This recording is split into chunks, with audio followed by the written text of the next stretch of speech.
decade is a long time, especially for the world of entertainment. For a series to stay influential, let alone relevant, is a feat in itself. Such a milestone is meant to be celebrated, and that's exactly what Nintendo decided to do with their flagship Mario series. With the next mainline Mario game still in development for a few more years, Shigeru Miyamoto floated the idea of releasing a value pack containing all the console Mario games to date, which would also allow players outside of Japan the ability to play the Japan-exclusive Lost Levels. And thus, we were given Super Mario All-Stars.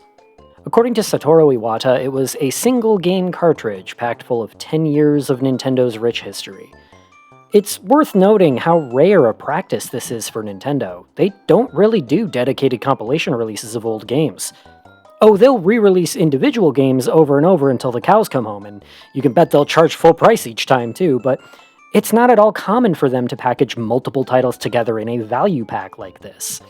I mean, I guess you could count the NES and SNES minis as compilation releases, but even those were released in limited quantities and fairly pricey to boot. I can count the number of franchise-specific Nintendo compilations on one hand. There was the Zelda Collector's Edition on GameCube, which was a limited-time promotional pack-in game that was never easily available. Kirby and Metroid Prime collections on Wii, which weren't even developed by Nintendo themselves. And Mario 3D All-Stars on Switch, which was only available for like 3 months before being delisted. And compared to all those, Super Mario All-Stars stands out in that the games included aren't straight ports or emulation. They're remakes, technically.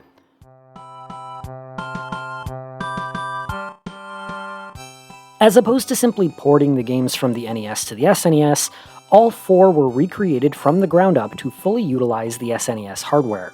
Soundtracks and graphics were updated to 16-bit, effects such as parallax scrolling were added, and certain glitches like the Minus World were fixed.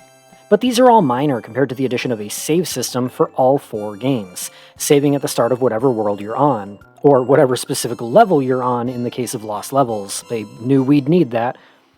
Mechanically, though, the 4 games on this collection were not changed. While physics were adjusted, the original games were run side by side to their updated versions for immediate comparison, to make sure the games still played identically. Now, that's a level of dedication rarely seen in these sorts of value releases. Keen viewers might have noticed that the Mario reviews on this channel have skipped a game between Mario 1 and Mario 3. At least you should have noticed if you know how to count. Don't worry, I didn't forget about Mario 2, it's just... well, there's more than one game that is technically Mario 2. I already kind of joked about this at the start of my Mario 3 video, because this is likely to be the first piece of trivia you learn if you're someone who's even remotely invested in the retro gaming space. It's the basic white bitch of video game trivia, if you will. But in case you don't already know, the actual Mario 2 wasn't released outside of Japan, had another game take its place, and then was later renamed Mario The Lost Levels when it was finally released internationally. The Japanese Mario 2 was made to be the hard mode for Mario 1, and when Nintendo of America was shown this, they worried it was too hard for the resurgent video game industry in the States, and asked for something easier in order to better market to Westerners. Thus, the completely unrelated game Doki Doki Panic, itself originally a tie-in game starring mascots from the Fuji television station, was modified into a second Super Mario Bros. Game. And Super Mario All-Stars contains those 4 games: Super Mario Bros., Mario The Lost Levels, Super Mario Bros. 2, and Super Mario Bros. 3. Mario 1 and Mario 3 have already been covered on this channel, and since the versions included in All-Stars are largely the same aside from snazzy graphics and music upgrades, I'm going to mostly talk about the 2 games that are technically Super Mario Bros. 2.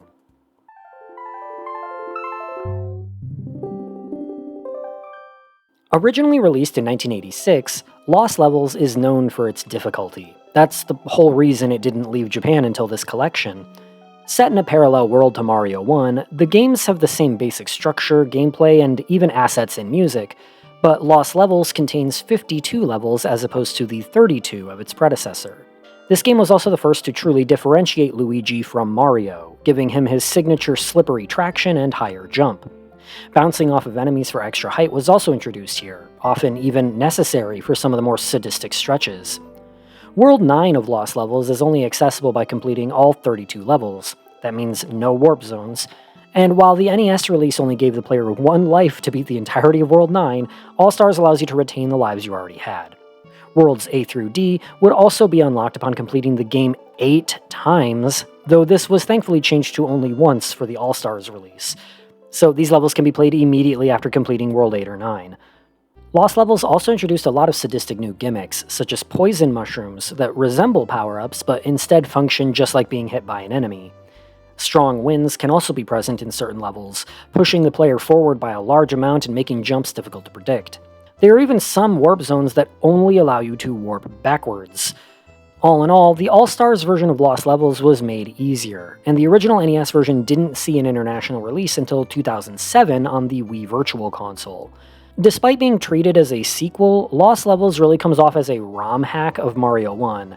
Graphics and assets are almost entirely unchanged, you travel through the same level types in the same order, etc., etc.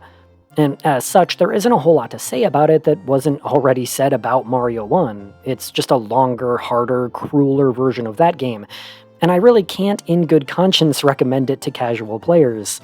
Lost Levels has gained a certain reputation in the Mario fandom as just being a miserable experience, and I have to say, I absolutely agree.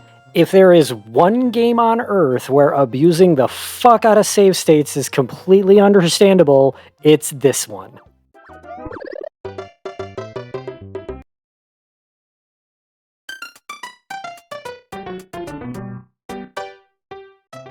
Very clearly, the odd game in this collection is Super Mario Bros. 2, originally released in North America in September 1988.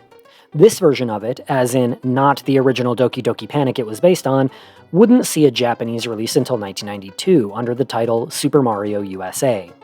Being an unrelated game masquerading as a Mario title, it plays wildly different than the others. Players get their choice of 4 characters: Mario, Luigi, Princess Peach, and Toad, each of whom have different properties. You can also change characters after every level, which opens up plenty of gameplay routes. Jumping on enemies does not kill them in this game, nor does the game feature any sort of fire flower or raccoon suit power-up. Instead, enemies can be picked up from above and thrown as a weapon against other enemies. And clumps of grass can also be pulled up to reveal vegetables, your basic projectile, and other items to throw. Some of the other items found within grass clumps are quite useful, like a stopwatch to freeze time, bombs for explosive blasts to clear out enemies and walls, and magic potions to open doors to subspace, a pocketed mirror dimension that turns all the grass into coins for the slot machine at the end of each level, and may also reveal mushrooms that boost your maximum health. There's no Bowser in this entry, as it takes place in the world of Subcon. Mario has a dream about Subcon under attack by the vegetable-hating Wart, and then tells Luigi, Princess Peach, and Toad about said dream on their way to a picnic. But as the crew is about to eat, they discover a cave nearby and decide to explore it, finding a massive staircase that leads to Subcon. After defeating a herd of Birdos and several other enemies, the team defeats Wart by kinetic application of vegetative matter. While they celebrate, we leave off with the "it was all a dream" ending, 5 years before Link's Awakening, though definitely not as impactful. Despite not being a Mario game originally, many aspects from this game became canon in the greater lore of the Mario series. Luigi was officially made taller than Mario here, and this game also gave him his little scuttle jump. Princess Peach made her playable debut here, along with her floating jump ability, and Toad was given his swift speed. Several iconic enemies also premiered here, such as Bob-ombs, Shy Guys, Sniffets, and Pokies. And while Wart has only ever made one other cameo appearance in Link's Awakening, Birdo has become a mainstay in Mario, though mostly in spin-offs, and not to mention is one of the first transgender characters in video game history.